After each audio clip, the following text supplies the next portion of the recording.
David Bosier de l'association Santé Globale au Travail. Et je te passe la parole, David, pour que tu nous présentes un petit peu ce que vous faites, vous et vos activités. Ben, merci beaucoup David, puis merci Laurent pour la présentation, hein, très sympa. Voilà, ouais, ouais, en fait, je fais partie d'une association qu'on appelle donc l'association Santé Globale et Travail, la SGT. C'est une association, je vais vous la présenter, je vais partager, j'ai fait une petite présentation en fait pour que vous puissiez voir un petit peu tous les concepts et tout ça. Donc, je vais partager hop, mon écran.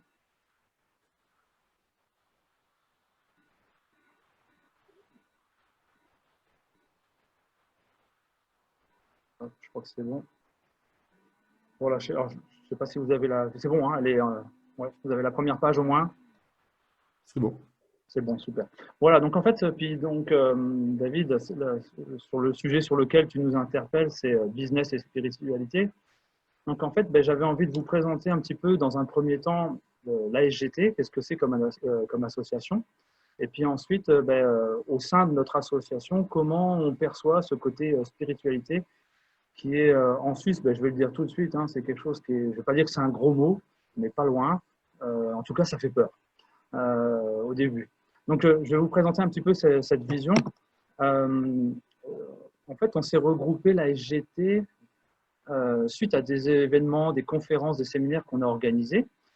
Et puis, on s'est organisé un petit peu comme les nouveaux formats au niveau de la gouvernance. On va dire qu'on fonctionne sous une gouvernance distribuée avec des cercles. Alors, bien sûr, on est une association. Donc, on a un comité et tout ça. Je vais dire, ça, c'est pour le côté légal.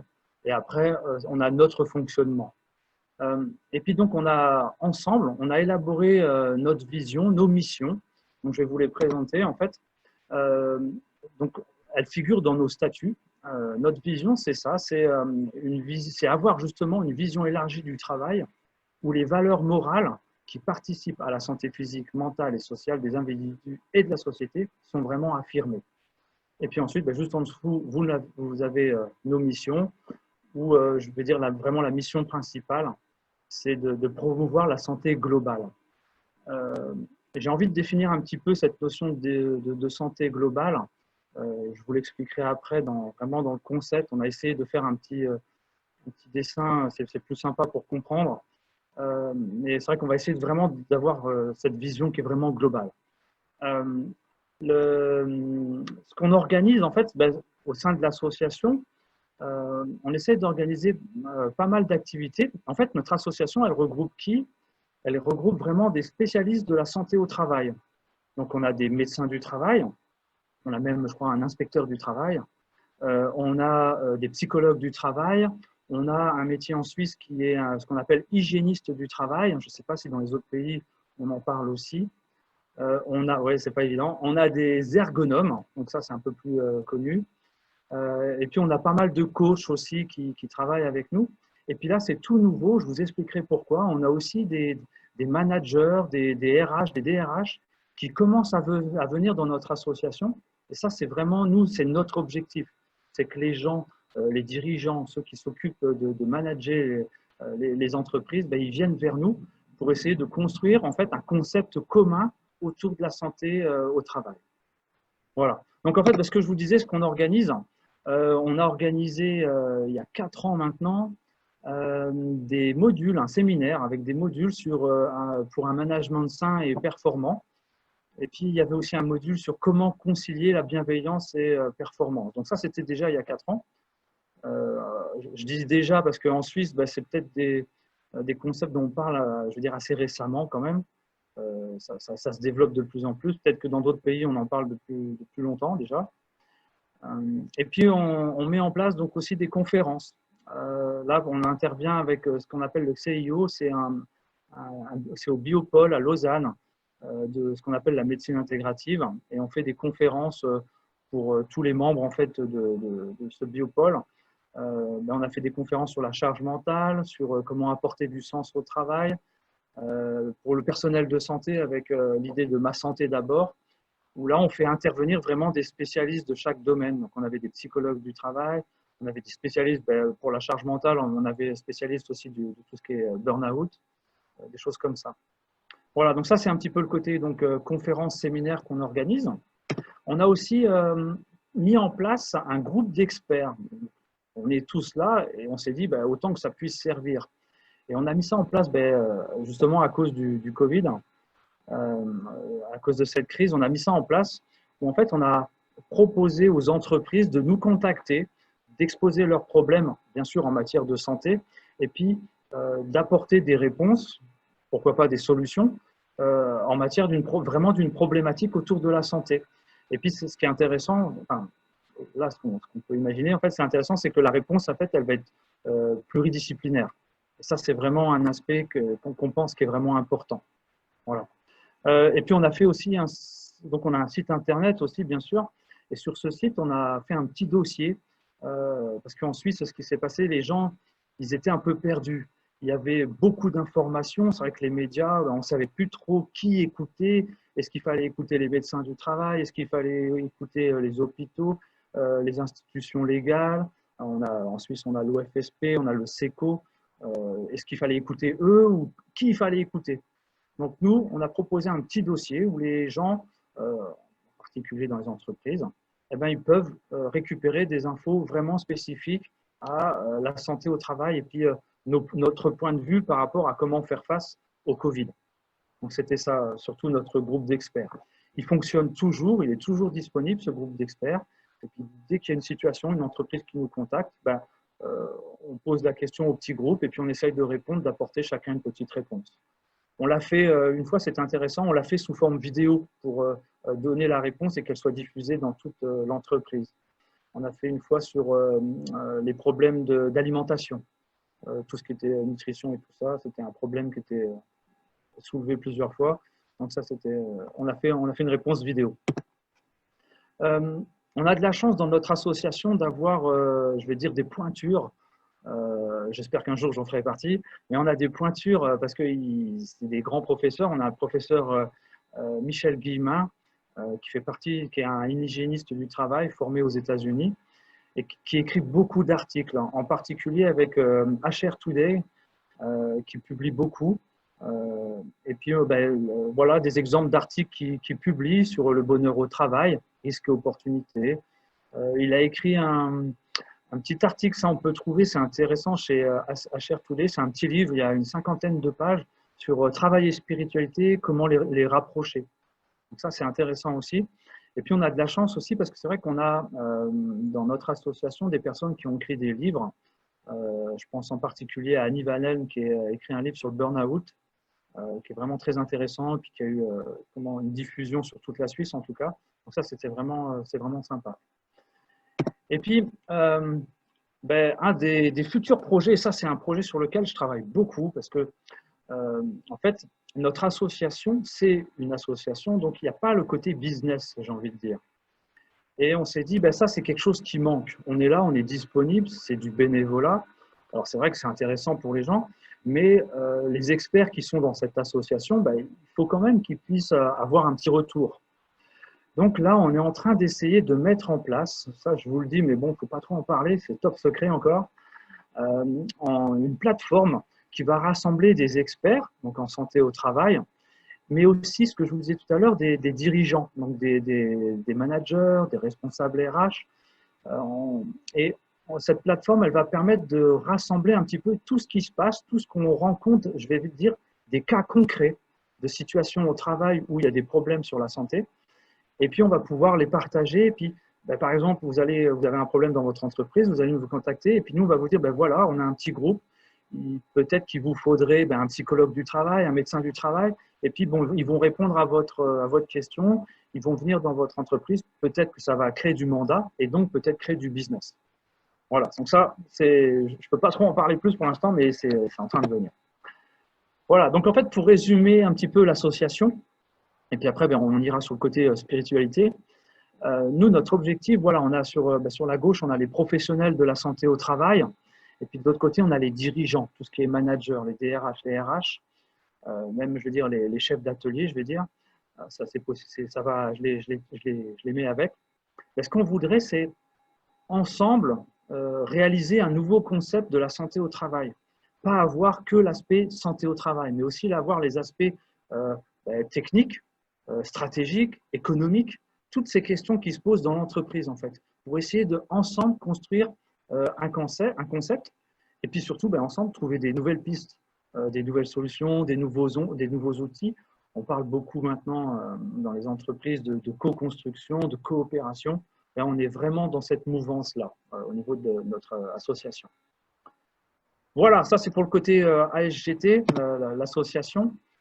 Je reviens sur le concept maintenant plus de santé au travail, où en fait, c'est là que je vais parler du côté spiritualité, où on le met, nous, dans notre dimension. C'est justement, nous, on en a 4 de dimensions. On va répertorier 4 dimensions. Là, je vous ai fait un petit... c'est un petit graphique qui résume vraiment notre concept de la santé au travail. Et donc, si vous regardez bien, on a 4 domaines. Donc, bien sûr, la santé, tout de suite, on pense aux aspects physiques. Donc, le premier, c'est le domaine de la santé physique. Ça, on va intégrer tous les ergonomes, tout ce qui est les aspects d'hygiène de vie au travail, la médecine du travail. Ça, donc, eux, ils vont apporter leurs connaissances, leurs expériences. Ça, c'est important. On a aussi un deuxième domaine donc, de la santé. Hein, je vous ai dit, c'est santé globale. On intègre aussi la santé psychique, hein, tous les aspects psychologiques, en fait. Donc, ce qui est psychologue du travail, avec tous les problèmes d'autonomie, de reconnaissance, de satisfaction, tous ces problèmes-là, on va les mettre dans ce domaine-là. Il y a une troisième dimension qui est la santé sociale. C'est tous les aspects donc, sociétal aussi, hein, on l'intègre aussi dedans. Donc, tout ce qui est équilibre de la vie privée, vie professionnelle, solidarité, égalité sociale, des choses comme ça. Là, on va le mettre dans cette dimension-là. Et puis, on a une quatrième dimension. Alors, nous, en Suisse, on ne va pas dire la dimension spirituelle. On pourrait dire santé spirituelle. On n'ose pas encore. En fait, on n'ose pas encore parce que ce qui se passe, je pense que dans d'autres pays, c'est un petit peu comme ça. Dès qu'on dit le mot spirituel, on pense tout de suite aux religieux, en fait. Et ça fait peur. En Suisse, ça fait peur. Donc, on essaye de ne pas parler de santé spirituelle, on va plutôt parler de dimension morale et spirituelle. Moi, je vous ai, en fait, c'est ce que je disais juste après, voilà, la dimension spirituelle. Et donc, nous, dans le monde, je veux dire scientifique, donc dans le monde de la santé, on va plutôt parler donc de dimension morale, c'est ce que je vous disais. Et puis, on a quand même quelques études où il y a un autre terme qui n'est pas beaucoup utilisé en Suisse, c'est la qualité de vie au travail, la QVT, comme on dit en France. On ne l'utilise pas beaucoup en Suisse, mais on a quelques études en Suisse qui montrent que souvent la spiritualité, elle part dans des notions de bien-être. Et donc, qui dit bien-être, là on va commencer bien-être, on va parler de la santé, et puis on va commencer à parler un petit peu de qualité de vie au travail. Donc on pourrait dire que c'est là que ça se rejoint un petit peu. Et donc je vous ai donné un petit peu, moi, la définition, je veux dire, de comment on pourrait définir en santé au travail la spiritualité. Mais en fait, cette dimension-là, elle concerne tout ce qui se rapporte au bien-être et au mal-être de l'esprit. Voilà. Donc en fait, ça va intégrer quoi? Ça va intégrer tout ce qui est dans cette dimension-là, le sens au travail, les valeurs partagées, le respect d'une certaine éthique, la cohérence avec son identité à soi. J'avais une petite histoire par rapport au sens du travail. C'est vrai qu'on a une enquête, par exemple, qui s'est faite en France. Hein. Désolé, en Suisse, j'en ai pas beaucoup d'enquêtes dans ce domaine-là encore, mais on la reprend. Moi, je l'utilise en Suisse. C'est en fait, il paraît que la première source de qualité de vie ou d'amélioration de la qualité de vie au travail, en fait, en France, c'est mon travail a du sens et je me sens utile. Donc ça, c'est voilà, ça c'est le premier qui est mis en avant en fait en France. Donc ça, je pense que c'est vraiment essentiel, le sens au travail. Moi, j'ai eu une expérience, donc je suis ergonome hein, dans l'association, je suis un des ergonomes de l'association. J'ai eu une expérience dans une usine où on fabrique des pièces automobiles. C'est pour symboliser un petit peu le sens au travail. Et j'avais le cas d'une personne, une dame, qui fabrique une partie d'une pièce d'une voiture. Et puis, je l'interviewe, puis je lui dis, mais vous fabriquez quoi? Elle me dit, une pièce de voiture. Je dis, oui, mais quelle partie de la voiture? Ben, je ne sais pas. Donc en fait, je me dis, mais c'est dingue, cette dame, elle travaille à la chaîne, elle travaille, elle fabrique une pièce de voiture, mais elle ne sait même pas à quoi ça correspond. Je me dis, là, il y a vraiment un problème de sens au travail. Je comprends qu'elle ne soit pas très bien, cette dame, à son travail, que je sois là pour essayer de l'accompagner. Et puis cette dame, je l'ai revue, parce que mon histoire n'est pas finie, en fait, je l'ai revue un mois après, à peu près, et puis elle avait un grand sourire. Je lui dis, mais qu'est-ce qui fait que vous avez un grand sourire aujourd'hui? Elle me dit, bah, écoutez, on a parlé l'autre fois de ce que je fabriquais, et puis c'est vrai que je vais poser la question à mon chef d'atelier qui m'a expliqué que je fabriquais telle pièce. Il m'a montré sur une voiture quelle pièce en fait je fabriquais réellement. Et en fait, c'est une pièce qui appartient à ma voiture que je conduis tous les jours et que j'emmène mon enfant tous les jours à l'école avec. Et donc j'étais dans la voiture et puis j'emmenais mon enfant qui était assis à côté de moi et je lui ai dit, tu as vu en fait la pièce là à côté là du tableau de bord, c'est maman qui la fabrique. Le garçon l'a regardé sa maman avec des grands yeux. Waouh, maman, c'est toi qui fabriques cette pièce. Et le gamin, il était trop fier de sa maman. Le gamin, il est arrivé à l'école, il a ouvert la portière, il a dit hey, les gars, venez voir et tout, je vous montre. Ça, vous savez quoi, cette pièce de voiture, là, dans toutes les voitures, c'est ma mère qui la fabrique. Et la mère, elle a dit mais waouh, je suis reparti, j'ai déposé mon gamin. Waouh, là, je me suis dit mais en fait, mon travail, il a du sens. C'est énorme. Et mon gamin, ben, rien que ça, je le rends fier. Quoi. Ben là, c'est là que ça prend tout son sens. Voilà, donc ça c'était pour la petite histoire. Je voulais vraiment partager parce que c'est pour vous montrer que voilà, cette dimension spirituelle pour nous, ben, dans le monde de la santé au travail, elle est vraiment importante à ce niveau-là. Et donc on va définir un petit peu comme ça. En fait, pour nous, la spiritualité, ce qu'elle va apporter, ça va nous permettre de définir le travail comme étant un moyen de développement personnel. C'est un moyen de travailler ensemble. C'est un moyen aussi de servir les autres. Et c'est un moyen de rencontrer donc les besoins de l'homme. Ça, voilà, c'est comme ça que nous, dans notre association, on essaye de définir la santé au travail et cette dimension spirituelle. On a été un petit peu plus loin en essayant, j'ai posé la question un petit peu à tous les experts de la santé au travail, en leur demandant ce que ça faisait de ne pas tenir compte de la spiritualité au travail et d'en tenir compte. Alors, bien sûr, ce n'est pas parce qu'on ne va pas faire ou pas s'occuper de cette dimension-là. Par exemple, là, je vous parle de l'absentéisme et du turnover. Ce que je veux dire par là, c'est que ça participe ou ça ne participe pas. D'accord ? Ce n'est pas la spiritualité parce que vous n'en faites pas que ça va créer de l'absentéisme et du turnover. Il y a plein d'aspects, bien sûr, qui vont faire en sorte que, qui vont provoquer l'absentéisme et le turnover. Ne pas tenir compte de la spiritualité participe à l'absentéisme et au turnover. Je vous ai mis plein de petites raisons, ben voilà, l'absence de raison d'être, le conflit, distraction, l'ennui, le sens au travail, voilà, le manque de loyauté. Ça, c'est un petit peu tout ce que m'ont ressorti les spécialistes de la santé au travail dans notre association. Et puis, il y a aussi l'autre pendant, c'est-à-dire quand je tiens compte de la spiritualité au travail, qu'est-ce que ça va apporter? Eh bien, ça va permettre d'agir sur la santé de l'homme et de l'entreprise, bien sûr, de réduire les coûts de l'absentéisme, toutes ces choses, en fait. Ça va aussi apparaître, moi ça j'aimais bien, c'est vrai que j'ai une fois un leader qui me l'a dit, en fait, ça pouvait permettre d'attirer les nouveaux talents. Et puis aussi de garder chez soi les gens, en fait. Ça peut leur donner envie de rester dans l'entreprise. Voilà. Donc, c'est quelque part de favoriser l'engagement. Voilà. Et puis, je vais terminer tranquillement, en fait. Voilà, avec ça, si jamais comme ça, il y a des questions, n'hésitez pas. Il y a aussi ce côté, on se pose des questions. En fait, c'est quelles sont les pistes d'amélioration qu'on pourrait amener en se penchant un petit peu plus sur la spiritualité au travail. On s'est dit, voilà, ça va permettre d'apporter quelque chose auprès des employés en identifiant plus facilement tout ce qui est les questions de bien-être, de mal-être, de redonner du sens au travail.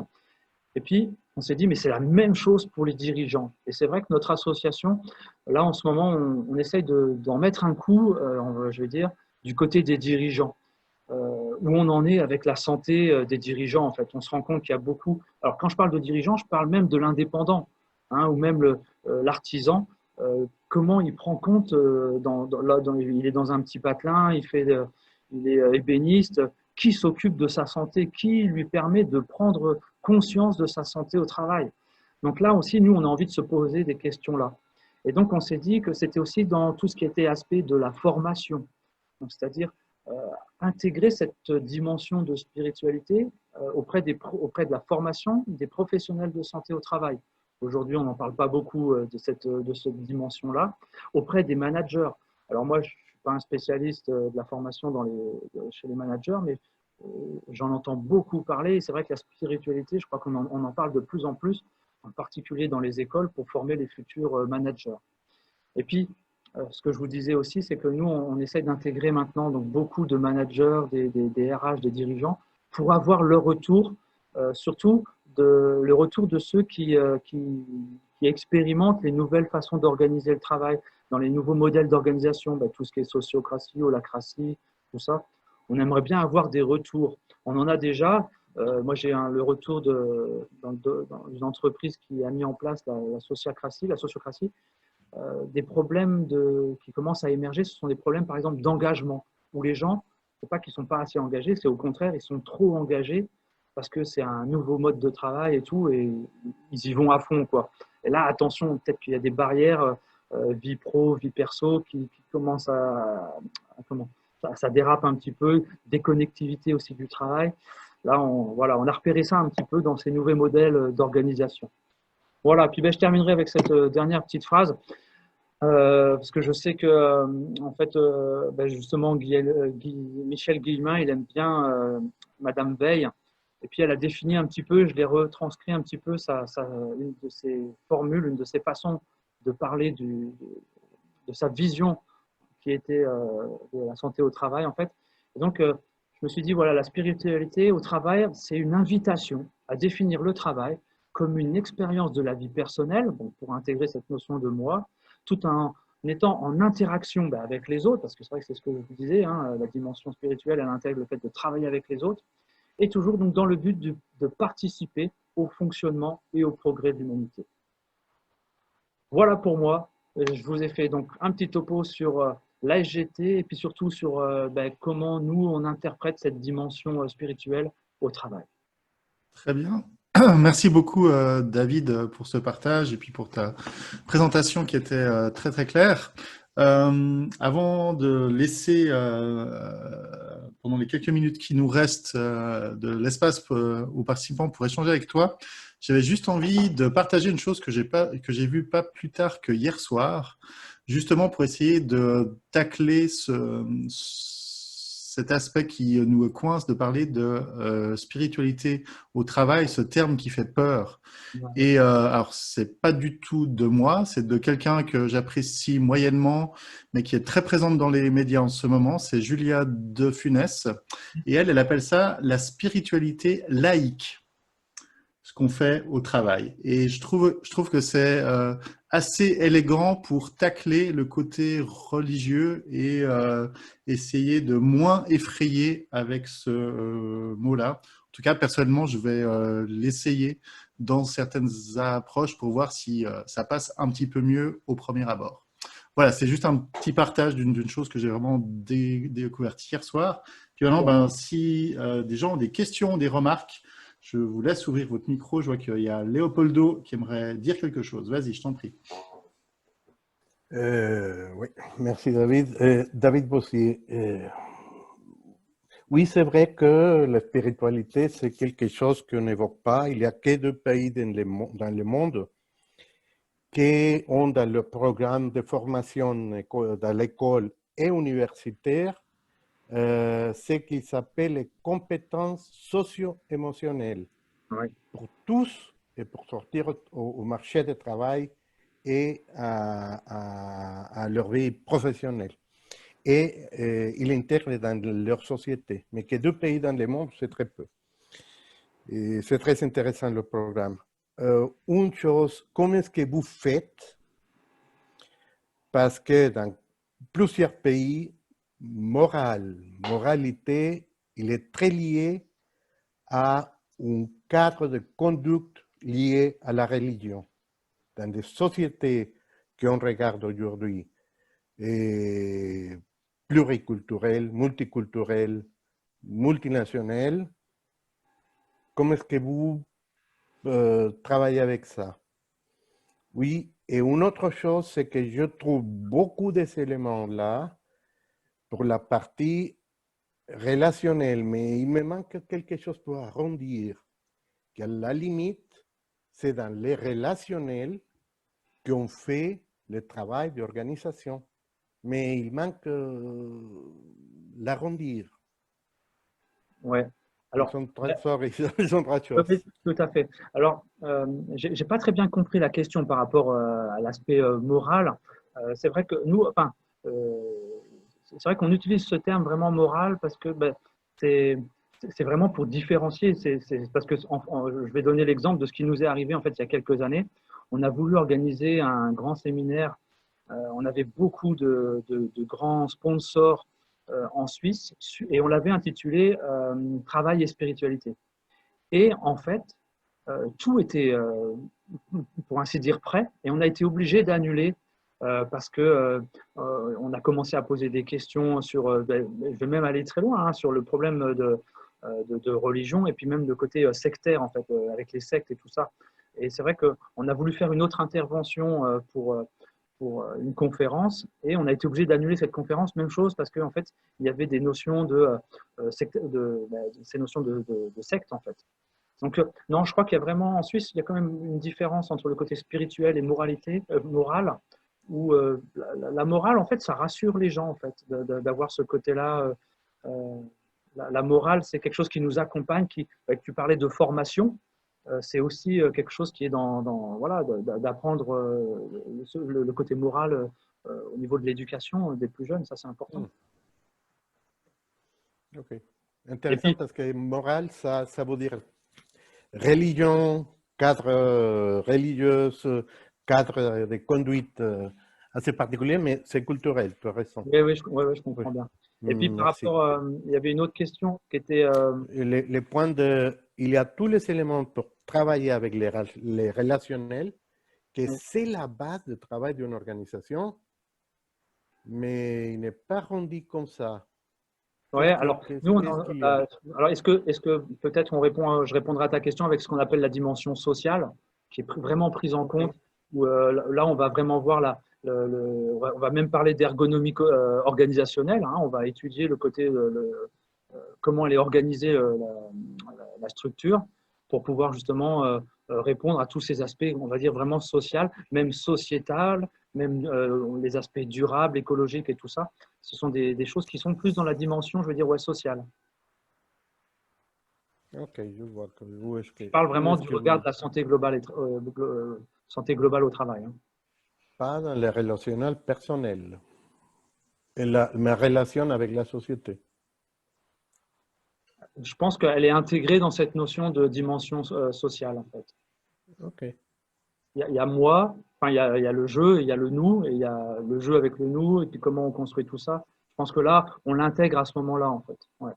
On a des sociologues aussi qui travaillent avec nous. Ouais, non, on l'intègre bien, cet aspect-là, que ce soit individuel ou collectif, on l'intègre bien dans la santé au travail, ça c'est sûr. Ouais. merci. Merci David. Il reste quelques minutes. On va prendre encore une question ou une remarque s'il y en a. Sandrine, je vois. Oui, j'entends que vous avez aussi une démarche de gouvernance participative, etc.